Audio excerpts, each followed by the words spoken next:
Vamos a ver cómo defendía el ministro de Justicia este anteproyecto de ley. Ahora se abre un proceso intenso de consultas, de mejora, un texto rico en su origen que tiene que ser asumido por todos y cada uno, porque todos y cada uno tienen seguro elementos que aportar y que mejorar. Por eso se van a articular toda una ronda de consultas y aportaciones. Bueno, pues vamos ya con los puntos clave, los más controvertidos. Primero estaría la fase de instrucción. ¿Qué pasa? Pues que en esta fase de instrucción antes corría a cargo de los jueces y ahora va a pasar a los fiscales. ¿Qué significa esto?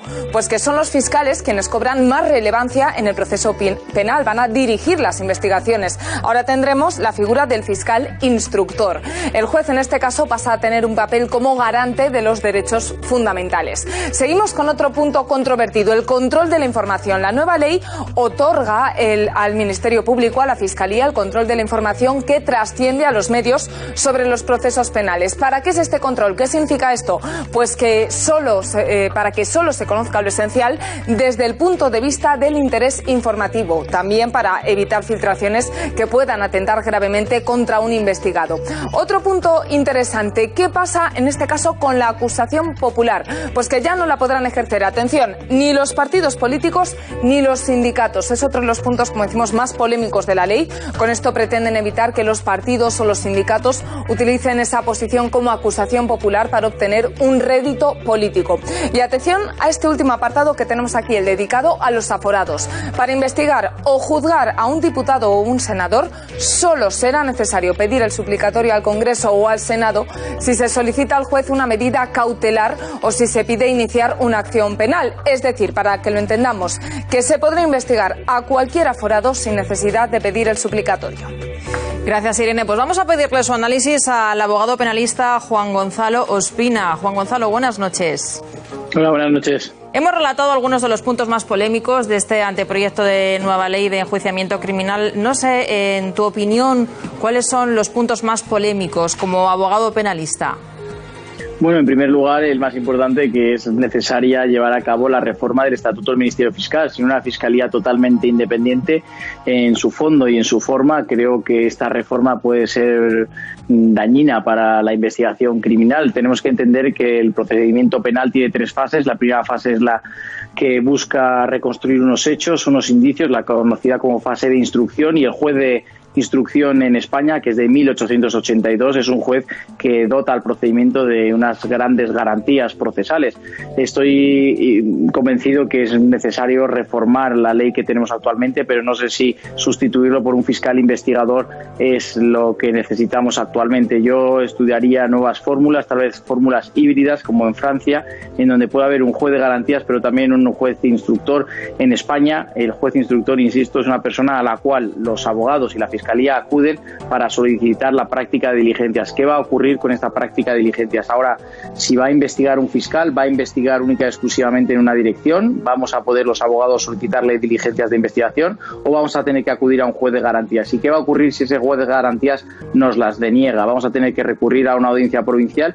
Si pongamos un ejemplo claro para la audiencia, si vamos a pedir, por ejemplo, el bloqueo de unas cuentas económicas por una transferencia online fraudulenta, vamos a la Fiscalía, el fiscal la deniega, vamos a un juez de garantías, el juez de garantías la deniega, recurrimos a la audiencia provincial, han pasado varios días y posiblemente el dinero se ha marchado de España. Yo creo que el debate no se tendría que centrar tanto en quién investiga, sino cómo investiga, porque como hemos comentado en algún otro caso, quien sigue investigando y quien investiga en España, digámoslo alto y claro, es la policía judicial, las unidades de la Guardia Civil, y esto es en el Ministerio del Interior, y todavía no he escuchado en ningún medio de comunicación que se haya abierto el debate de si es idóneo que el Ministerio del Interior lleve o no a cabo la esencia de la investigación penal.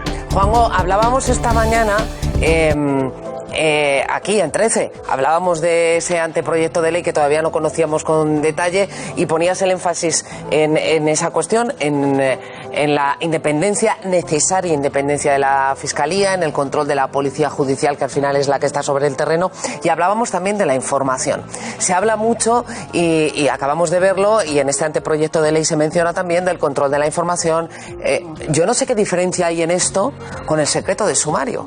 Es decir, que la información que hay de una investigación judicial ya está protegida ahora. El problema es que las partes que están involucradas en esa investigación judicial lo filtran a los medios de comunicación. Lo estás diciendo. ¿Va a cambiar algo eso ahora? Efectivamente, lo estás diciendo como es. La ley de enjuiciamiento criminal hoy considera que un auto judicial, las resoluciones judiciales son secretas, son públicas para las partes, pero no para terceros. Sin embargo, nos encontramos con filtraciones constantes en los procedimientos. Muchos son los abogados que conocemos de resoluciones judiciales por los medios de comunicación antes por el cauce legal.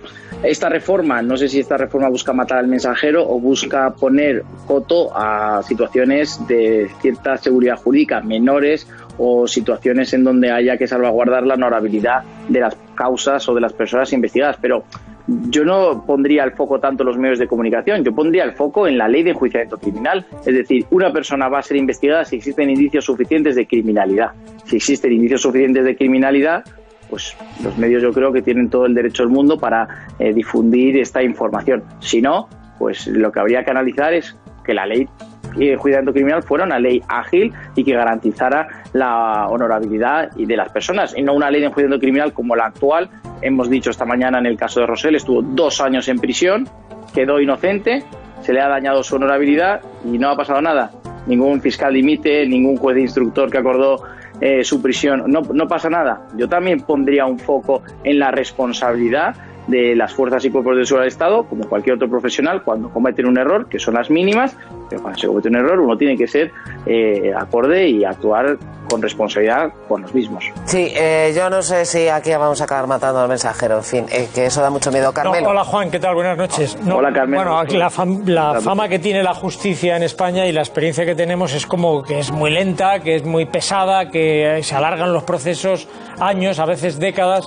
Entonces yo te pregunto, ¿este cambio que se pretende qué efecto tiene sobre la propia operatividad o la agilidad, que tú has hablado precisamente de la necesidad de mayor agilidad? Vamos a ver, Carmelo, la ley de enjuiciamiento criminal, la reforma que se plantea, tiene ciertas luces, también ciertas sombras, es una situación muy embrionaria todavía y tiene que abrirse el debate. Algunas cuestiones positivas que encuentro es la hiperespecialización de las unidades. Actualmente la Fiscalía Anticorrupción o la Fiscalía Especializada de la Audiencia Nacional es la encargada de macroprocedimientos, sobre todo de procesos dedicados al penal económico, estafas, en donde necesitamos profesionales con cierta preparación muy especializada. Esto no es un error. Pero ¿qué ocurre? Que actualmente con los juzgados que tenemos, la realidad es que quien investiga es la policía. Llega el sumario al juzgado, el juzgado copia y pega, por así decirlo, lo que refiere la policía, y luego se lo dan al fiscal, el fiscal copia y pega lo que dice el juez que ha dicho anteriormente la policía, y no creo que haya una investigación lo suficientemente ágil, y esto, Carmelo, es una de las causas por las que el procedimiento penal en España es muy lento. Pero yo realmente creo que falta voluntad política para que tengamos la ley que nos merecemos, porque si recordamos los juicios rápidos, que fue una reforma que se introdujo en la ley de enjuiciamiento criminal, y a día de hoy hay juicios rápidos que se enjuician procedimientos penales con penas inferiores a 5 años en 2-3 meses. Por lo tanto, posiblemente no es tanto la saturación de los juzgados, la falta de recursos, que es cierta, faltan jueces, faltan medios económicos, pero tenemos unas leyes que siempre se encuentran pues en un bloque, ¿no? Siempre debe investigar el fiscal, debe investigar el juez. No, mire, si lo que funciona en España desde 1882 es que investigue un juez, ¿por qué no seguimos en esta dirección, pero agilizando los procedimientos, mejorando los mecanismos para proteger siempre a las víctimas y condenar siempre a los culpables? Y una última pregunta, Fátima. Una de las fuentes de filtración, y los que estamos en esta mesa que somos periodistas lo sabemos bien, suelen venir por parte de la acusación particular. Ahora que se va a prohibir que ejerzan de acusación particular los partidos políticos, los sindicatos, algunas organizaciones, ¿esto va a sanear o va a provocar una carencia? Bueno, yo creo que si eso está así en la ley de enjuiciamiento, en el anteproyecto de la reforma de la ley de enjuiciamiento criminal que plantea el gobierno, es una carencia, pero en el mismo sentido en el que yo hablaba anteriormente de cómo se van a practicar las diligencias. Actualmente, si ocurre un delito, yo sé que voy al juzgado de guardia, planteo una denuncia y ya podemos discutir si se tardan meses, semanas o horas en que se acuerde la diligencia que yo solicito. En el futuro, ¿cómo va a ser? Si un particular quiere denunciar, por ejemplo, el caso de Delcy Rodríguez, o una acusación popular quiere denunciar el caso de Delcy Rodríguez, si la Fiscalía renuncia a investigarlo, es un caso que va a quedar impune, no vamos a tener la posibilidad de investigarlo.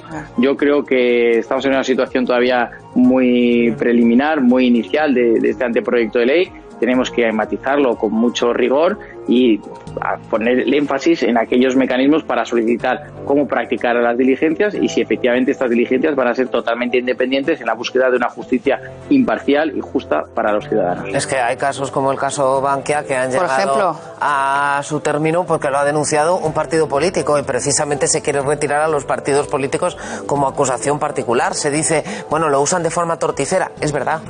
Pero es que sí, muchas veces lo instrumentalizan, es por verdad, eso pero no te puedes cargar el hecho de que se lleven ante la justicia de delito. Juanjo, gracias, buenas noches.